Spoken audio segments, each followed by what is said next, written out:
नमस्कार। प्रतिवर्ष 21 जून को अंतर्राष्ट्रीय योग दिवस भारत के साथ सारा विश्व मनाता है। इस योग दिवस की देन हमारा भारत है। योग दिवस की देन हमारे प्रधानमंत्री नरेंद्र दामोदर दास मोदी जी हैं।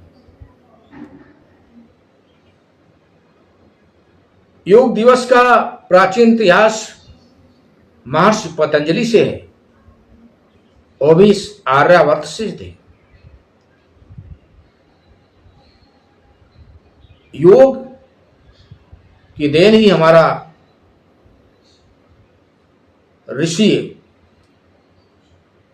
समाज है।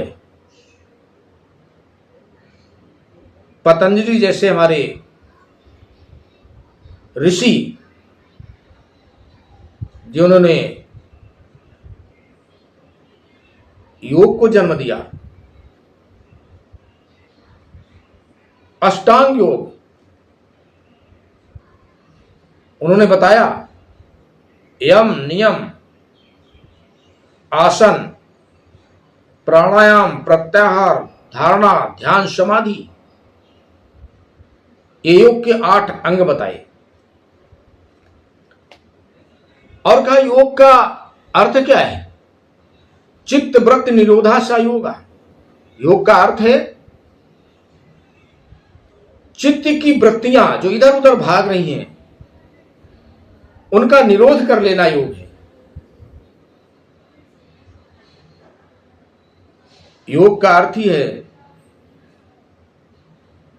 योग, जुड़ना, जोड़, मिलना। योग एक प्राचीन भारतीय जीवन शैली है जो शरीर, मन और आत्मा को एक साथ लाने का कार्य करती है। इसका अर्थ है जुड़ना या मिलना,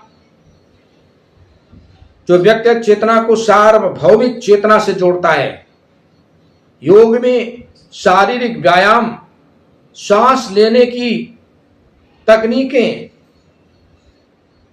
प्राणायाम करने की विधा, ध्यान शामिल है जो मानसिक और शारीरिक स्वास्थ्य में सुधार करता है। योग को एक आध्यात्मिक अनुशासन के रूप में भी जाना जाता है जो मन और जीवन के बीच सामंजस्य लाने पर केंद्रित है। यह स्वस्थ और संतुलित जीवन जीने का विज्ञान है, कला है। योग शब्द संस्कृत शब्द युज से लिया गया है, युज धातु से लिया गया है। इसका अर्थ है जुड़ना या मिलाना या मिलना या एकजुट होना।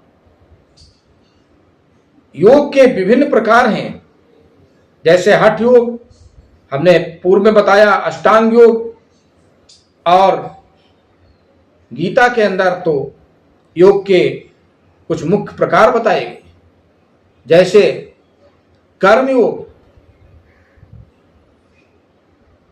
उसके बाद में ज्ञान योग, भक्ति योग, ध्यान योग और बहुत सारे प्रकार भगवान कृष्ण योगेश्वर ने गीता में योग पर कहा है। योग के अभ्यास से शारीरिक लचीलापन आता है, शक्ति बढ़ती है शरीर के अंदर, मानसिक तनाव कम होता है, चिंता कम होती है योग से, और एकाग्रता में सुधार होता है, अवसाद दूर हो जाता है, डिप्रेशन दूर हो जाता है। योग हमें प्रतिदिन करते रहना चाहिए। योग बहुत ही विस्तृत विषय है। अब योग पर गीता में जो कुछ कहा गया है वह बहुत है। कर्मयोग पर भगवत गीता में कहा गया कि जो कर्मयोग है भगवान तक पहुंचने का कर्म मार्ग है। कर्म करके, अच्छे कर्म करके ईश्वर तक पहुंचा जा सकता है, ईश्वर की प्राप्ति की जा सकती है। कर्मयोग का ये महत्व है। कर्म करके व्यक्ति भगवान के समीप हो सकता है। इसके बाद ज्ञान योग। ज्ञान योग का अर्थ है कि ज्ञान और बुद्धि के द्वारा ईश्वर तक पहुंचने का मार्ग प्रशस्त करना, ये ज्ञान योग है।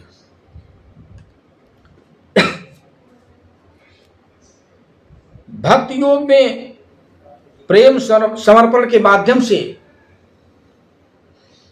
ईश्वर के प्रति भक्ति प्रेम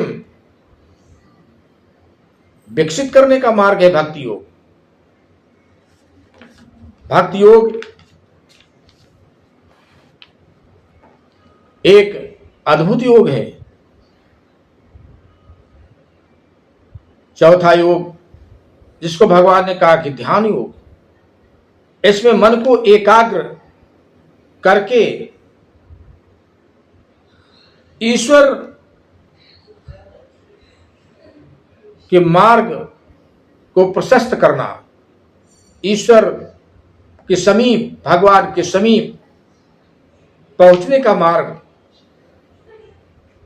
ध्यान योग, एकाग्रता, ध्यान लगाकर मेडिटेशन करके आप पहुंच सकते हैं। इन चार मार्गों के बारे में गीता में विधिवत भगवान श्री कृष्ण ने कहा है, उल्लेख किया है। और पतंजलि ऋषि ने जो योग दर्शन दिया है उसमें अष्टांग योग पर विस्तृत व्याख्या की गई है। अष्टांग योग पर जो विस्तृत व्याख्या है वो भी अद्भुत है। अष्टांग योग आप देखेंगे कि अष्टांग योग है क्या। अष्टांग योग के 8 अंग ही अष्टांग योग है। महर्षि पतंजलि द्वारा प्रतिपादित योग एक व्यवस्थित मार्ग है। या योग के 8 अंग हैं। एक साथ अभ्यास करने पर जोर देता है, जो शारीरिक, मानसिक, आध्यात्मिक विकास के लिए महत्वपूर्ण है। अब पतंजलि ने पहला नियम बताया, यम। यम का अर्थ क्या है? नैतिक संयम। पहली सीढ़ी है योग की, नैतिक संयम, जिसमें अहिंसा, सत्य, अस्तेय, चोरी न करना, ब्रह्मचर्य, संयम रखना और अपरिग्रह, अनासक्ति शामिल है। इससे दूर रहना, यही नियम है, यही यम है। दूसरा नियम पतंजलि ने अष्टांग योग में कहा, उसका नंबर बताया नियम, दूसरी सीढ़ी है नियम। आत्म अनुशासन, जिसमें शौच, शुद्धता, संतोष, संतुष्टि, तप, अनुशासन, स्वाध्याय, स्वयं का अध्ययन और ईश्वर प्राणधान, ईश्वर के प्रति समर्पण शामिल है। ऐसा नियम करना, ये दूसरी सीढ़ी है अष्टांग योग की। अष्टांग योग की तीसरी सीढ़ी है आसन। जब 2 सीढ़ी पर तप कर ले तो आसन पे आना है। शारीरिक मुद्राएं जो शरीर को स्थिर और लचीला बनाने में मदद करती हैं। आसन लगाना, सूर्यासन, अष्टांगासन, वक्रासन, चक्रासन, मयूरासन, धनुषासन, ऐसे 84 आसन हैं। उनका अभ्यास करने से शरीर लचीला होता है। चौथी सीढ़ी है प्राणायाम, श्वास नियंत्रण, जो शरीर और मन को शांत करने में मदद करता है। 5वीं सीढ़ी है प्रत्याहार, इंद्रियों को नियंत्रित करना, जो व्यक्ति को बाहरी दुनिया से आंतरिक दुनिया की ओर ले जाता है। 6ठी सीढ़ी है धारणा, एकाग्रता, जो मन को एक बिंदु पर केंद्रित करने की क्षमता रखता हो। 7वीं सीढ़ी है ध्यान, ध्यान को एकाग्रता की निरंतरता है, जहां व्यक्ति बिना किसी प्रयास की एक ही विचार पर ध्यान केंद्रित करता है। 8वीं सीढ़ी है समाधि, आत्म साक्षात्कार, जो योग का अंतिम लक्ष्य है, जहां व्यक्ति स्वयं के साथ एकता का अनुभव करता है, अर्थात ईश्वर के साथ एकता का अनुभव करता है। अष्टांग योग एक समग्र प्रणाली है जो इन 8 अंगों के निरंतर अभ्यास के माध्यम से व्यक्ति को शारीरिक, मानसिक और आध्यात्मिक रूप से विकसित होने में मदद करती है, शक्ति प्रदान करती है। यही है योग दर्शन। आप कल 21 जून को योग में शामिल हों और योग करें। और कल ही नहीं, हम तो कहते हैं योग को अपने जीवन से हमेशा जुड़ा रहने दीजिए। हमेशा प्रतिदिन योग अभ्यास करते रहिए, जिससे आप अपने जीवन को, अपने स्वास्थ्य को ठीक तरीके से रख सकें और अपने स्वस्थ जीवन को जीवित सर्वदा शतम की परिकल्पना को पूरा करें, निरोगी रहें। रोग दूर होता है योग से, तो आप योग करिए। धन्यवाद।